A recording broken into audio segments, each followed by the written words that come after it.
Lesson Planning, Module 5. In this module, we will learn a framework for organizing your lesson time, as well as a larger process that you can use for developing lesson plans. This is a generic framework and process, and you may find that some published instructional materials are organized differently. However, when you look closely at those materials, you should be able to see the same lesson plan elements are reflected in them, although perhaps in a different place or with a different level of emphasis. So in this module, we will look at what makes a good lesson plan, including the components of a good plan, identifying the learning objectives, crafting learning objectives, planning learning activities and the types of learning activities. We'll look at a lesson sequence and creating a realistic timeline. We'll have a plan for a lesson closure and understand more about creating closure. We'll look at assessing the session and doing a tutor self-assessment.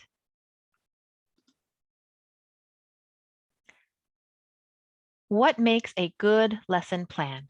Well, a good lesson plan comes from the learner's goals. This allows us to meet our learners' expectations. If a learner's goal is too lofty for their skill level, then show them the steps that you will take together to get there. It's going to be flexible. Know now that your learner's path to literacy is not going to be straightforward. There will be zigs and zags and pauses along the way. Help them realize too, and stay flexible when things go wrong. It's organized. Organization is so very important. You don't want to waste your own time when you're with your learner, and you certainly don't want to waste theirs.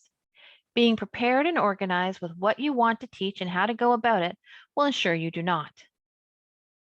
It connects with the learner with everyday life. We may associate this rule with our newcomer learners as we focus more on survival English, but it is important for all of our learners. If we can relate what we teach back to how it affects their lives, they are more likely to want to learn and retain what they learn. It gives variety and practice. Think about how you can add variety into a lesson. Even if you're starting at the beginning and teaching the alphabet, think about the various ways you can teach the alphabet. How them say the letters, draw the letters, identify things that begin with a certain letter. Adding variety or making a game out of something very tedious can make the time pass more quickly and make practice fun. And it provides guidance for the tutor to keep the lesson on track. For instance, I teach yoga and I like to go into each class with a plan, even if that plan has changes along the way. I know we're going to start the class with 4 minutes of breathing exercise, followed by 10 minutes of gentle stretches. That's going to move into standing postures, followed by balancing exercises, seated or floor postures, and finally, a relaxation posture. I may have in mind 3 or 4 exercises for each of those areas, but it'll depend on a lot of things. Who's in the class? What their energy or experience level is. I don't have to deviate from my plan as my plan has flexibility, no pun intended, built right in. Any successful lesson plan begins with a good lesson. Whether you're using published materials, where a lot of that planning has been done for you, or creating your own materials and lesson plan. You can break the planning process down into 3 parts. What does the student want to know? How will you teach? How will you measure? Although the graphic shows the planning process as a progression from one part to the next, it's not uncommon to go back and refine or change ideas in the previous stages. Let's start by examining what the students need to know. Remember, adults learn best when it's relevant to their lives. You may start by thinking about some important topics like writing a resume, reading bills or medical forms, or reading to their children. But topics like planning a birthday party, following the news, or learning about history or a historical figure may be equally important to your learner. Adults read for both knowledge and pleasure, and a learner may come into a literacy program with goals related to both. The topic will help you identify one or more specific texts to base the lesson on. After you have identified the topic, you can identify learning objectives for the lesson, what the learner will be able to do. We will discuss this section in detail on the next couple of slides. Once you have a topic and learning objective for a lesson, it's time to think about how you will teach the content. We'll talk about the different lesson segments and specific teaching strategies later. But for now, it's enough to know that in the segments, you're working on learning vocabulary, developing reading comprehension skills and strategies, practicing fluency, and writing. And finally, you will need to think about how you and your learner will know that you've met those learning objectives together. This is an important part for your learner. They like to see themselves moving forward toward their goal. Here is another graphic that may help you with your lesson planning. Before the class, identify the learning objectives. Plan the specific learning activities, assessments, and the sequence of the lesson. Create a realistic timeline and plan for a lesson closure. During the class, you're going to share the lesson plan with your learner and help them become engaged and on track. After the class, you're going to reflect on what worked well and why, and what you could have done differently.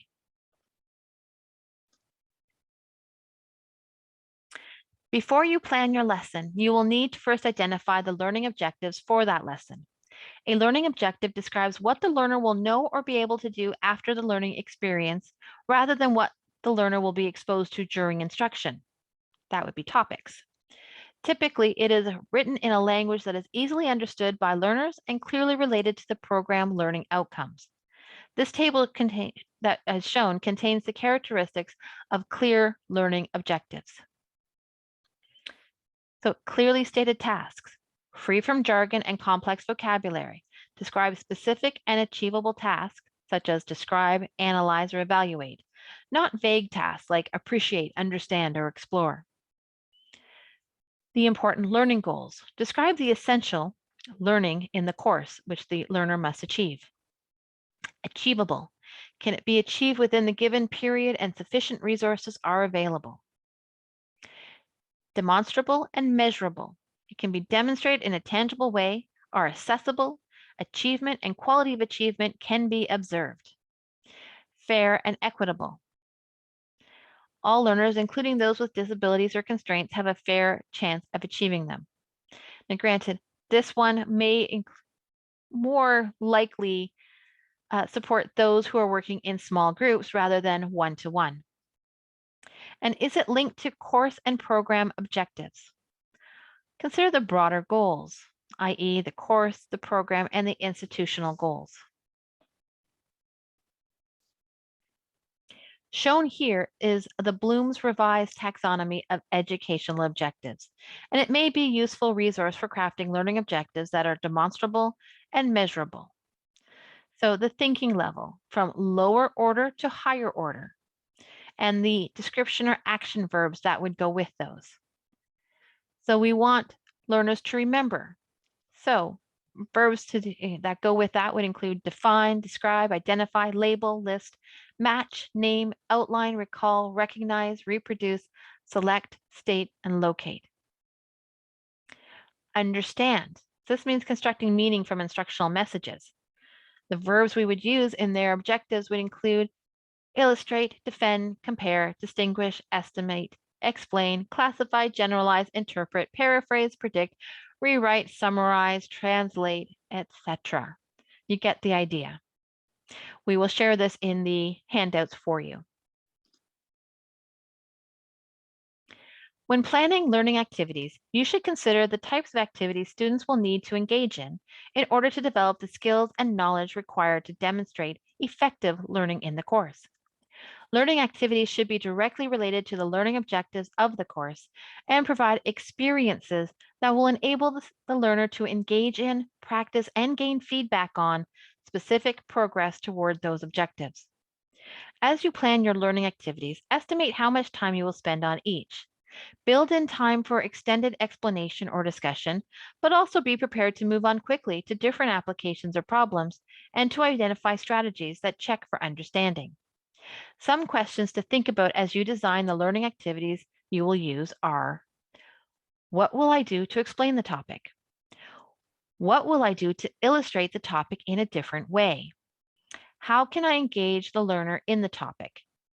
What are some relevant real-life examples, analogies, or situations that could help the learner understand the topic. What will the learner need to do to help them understand the topic better? Many activities can be used to engage learners. The activity types, i.e. what the student is doing, and their examples provided here are by no means an exhaustive list, but it will help you in thinking about how best to design and deliver high-impact learning experiences for your students in a typical lesson. So, interaction with content. Students are more likely to retain information presented in these ways if they are asked to interact with the material in some way. So, might be a drill. So, the problem task is presented to students where they are asked to provide the answer, maybe in a timed or untimed manner. A lecture. It conveys concepts verbally, often with visual aids. A quiz. An exercise to assess the level of student understanding, and questions can take many forms: multiple choice, short structured essay, etc. Student presentation, where the learners share their research on a topic and take a position on it during an oral report. Interaction with digital content. So students experiment with decision making and visualize the effects and or consequences in virtual environments. So that can be done with a game. It's a goal-oriented exercise that encourages collaboration and or competition within a controlled virtual environment. Or a simulation, replica or representation of a real-world phenomena that enables relationships, context, and concepts to be studied.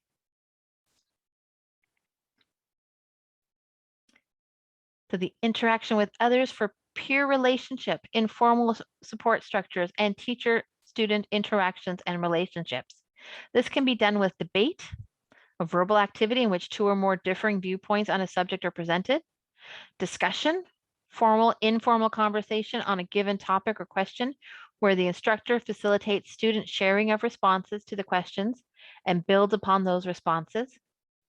Feedback, information provided by the instructor and or peers regarding aspects of one's performance or understanding.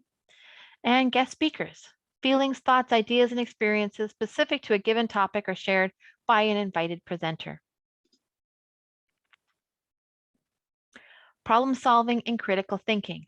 Presenting students with a problem, scenario, case, challenge, or design issue, which they are then asked to address or deal with, provides students with opportunities to think about or use knowledge and information in new and different ways.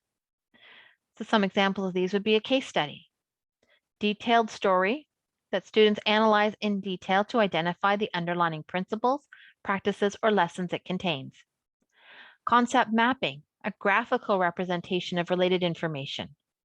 Real-world projects, planned set of interrelated tasks to be executed over a fixed period of time and within certain costs or other limitations.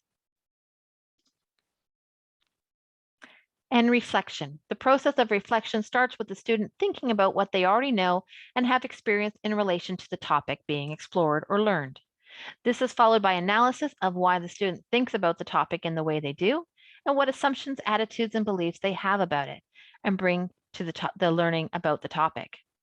So this may be done with a reflection journal, written records of the student's intellectual and emotional reactions to a given topic on a regular basis.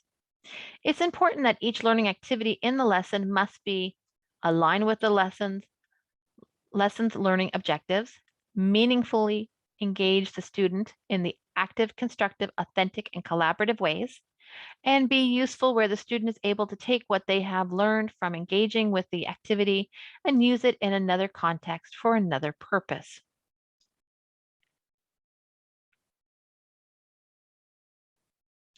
Robert Gagne proposed a 9-step process called the events of instruction, which is useful for planning the sequence of your lesson.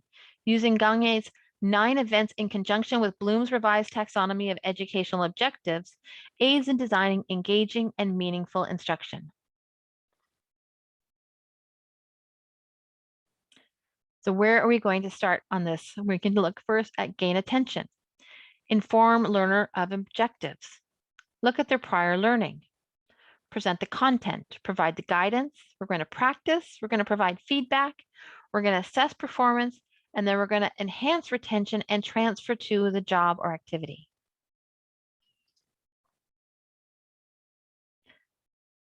So let's go through that in more detail.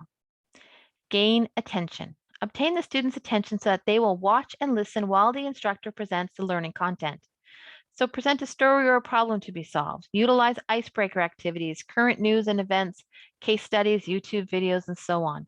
The objective is to quickly grab the student's attention and interest in the topic. Utilize technologies such as clickers and surveys to ask leading questions prior to the lecture, survey opinion, or gain a response to a controversial question. Inform learner of objectives. Allow students to organize their thoughts regarding what they're about to see, hear, or do. Include learning objectives in lecture slides, the syllabus, and in the instructions for activities, projects, and papers. Describe required performance. Describe criteria for standard performance. Number 3, stimulate recall of prior knowledge. Help students make sense of new information by relating it to something they already know or something they've already experienced. Ask students about their understanding of previous concepts. Present new content. Utilize a variety of methods, including lecture, reading, activities, projects, multimedia, and others. Sequence and chunk the information to avoid cognitive overload. Blend the information to aid in information recall. Bloom's revised taxonomy can be used to help sequence a lesson by helping you chunk them into levels of difficulty. Provide guidance. Advise students of strategies to aid them in learning content and of resources available. With learning guidance, the rate of learning increases because students are less likely to lose time or become frustrated by basing performance on incorrect facts or poorly understood concepts. Practice. Allow students to apply knowledge and skills learned. Allow students to apply the knowledge in individual activities. Ask deep learning questions. Make reference to what the learner already knows. Ask the learner to recite, revisit, or reiterate the information that they have learned. Facilitate learner elaborations. Ask them to elaborate or explain details and provide more complexity to their responses. Provide feedback. Provide immediate feedback of students' performance to assess and facilitate learning. Consider using group or class level feedback. Consider implementing peer feedback, or require students to specify how they used feedback in subsequent works. Assess performance. To evaluate the effectiveness of the instructional events, test to see if the expected learning outcomes have been achieved. Performance should be based on previously stated objectives. And this can be done in a variety of assessment methods, including quizzes, written assignments, projects, and so on. And enhance retention and transfer. Allow the learner to apply information to personal context. This increases retention by personalizing the information, and it provides additional practice. Creating a realistic timeline. A list of 10 learning objectives is not realistic. So narrow down your list to 2 or 3 key concepts, ideas, or skills you want the student to learn in the lesson. Your list of prioritized learning objectives will help you make decisions on the spot and adjust your lesson plan as needed. Here are some strategies for creating a realistic timeline. Estimate how much time each activity will take, and then plan some extra time for each. When you prepare your lesson plan, next to each activity, indicate how much time you expect it will take. Plan a few minutes at the end of the session to answer any remaining questions or to sum up key points. Plan an extra activity or discussion question in case you have time left. Be flexible. Be ready to adjust your lesson plan to the learner's needs and focus on what seems to be more productive rather than sticking to your original plan.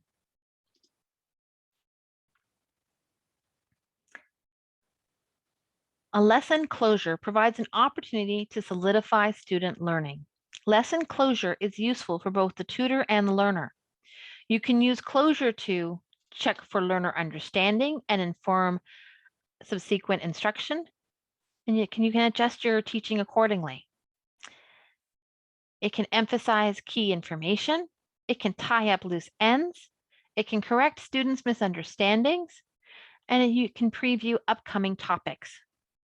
Your students will find closure helpful for summarizing, reviewing, and demonstrating their understanding of major points, for consolidating and internalizing key information, for linking lesson ideas to the conceptual framework and previously learned knowledge, and for transferring ideas to new situations. There's two easy ways to create closure. First, by restating the main points of the lesson yourself. Today, we talked about, or asking the learner to help you summarize them. Have them explain what they learned.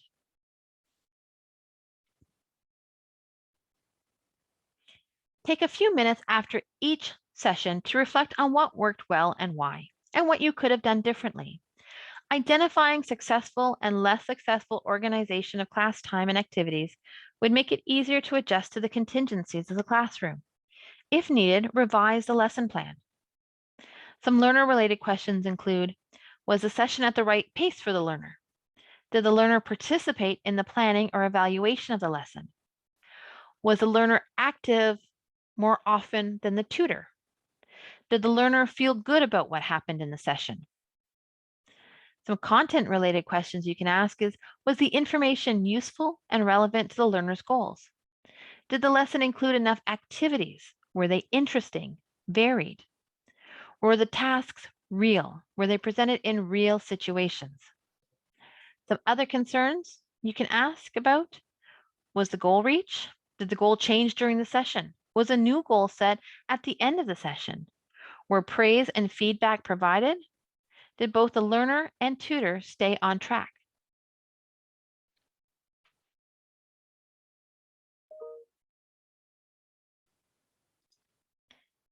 It's very easy to begin to question yourself and how well you are performing as a tutor.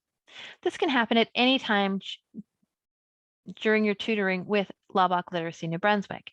It may happen more often when you are new to the tutor role, especially if your learner is not progressing as quickly as you hoped or expected. Remember, no path to literacy is without a few twists and turns, a few zigs and zags. It can also happen later in your tutoring life. We offer the following questions you can ask yourself as part of a self-assessment. Do I respect my learner as an adult and meet on equal terms? Do I create a friendly and welcoming atmosphere? Is my learner aware of the purpose of the activities? Do I state the purpose in a way that my learner can understand? Are my learner's needs being met? Does my learner know when he or she has met their goal? Am I flexible in my tutoring? Do I explain clearly how to complete an activity? Have I helped my learner feel motivated? Does my learner look forward to the next week? Do I enjoy what I'm doing? Chances are you said yes to most of these questions. But if you haven't, it's a good time then to schedule a little bit of time to meet with your tutor coordinator to discuss your concerns.